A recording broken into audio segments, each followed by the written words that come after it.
पण मोजणी करतो का बाबा? मोजणी, शेताची मोजणी. शेताची मोजणी करत असताना आपण खून म्हणून काय ठेवतो? काय ठेवतो? दगड ठेवतो. आणि ज्याला मोजणी मान्य नसती ती काय करत?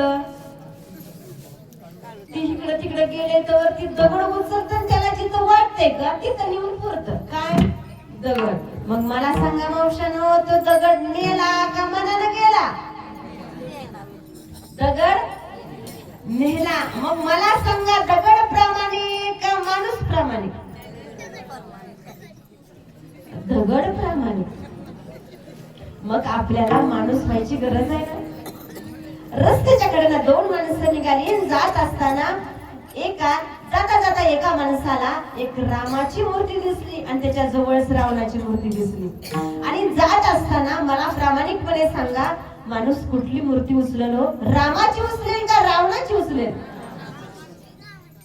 तिथं मी जरी असली ना तर रामाची मूर्ती उचलेल. पण बाबा, रामाची होती ती दगडाची होती, रावणाची होती ती होती सोन्याची.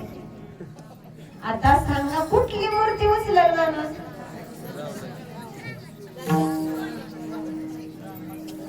सोनं ठेवून कोण रामाकडे बघणार नाही. मग आधी रावणाची मूर्ती उचलल. म्हणजे जाऊ दे, आपण राम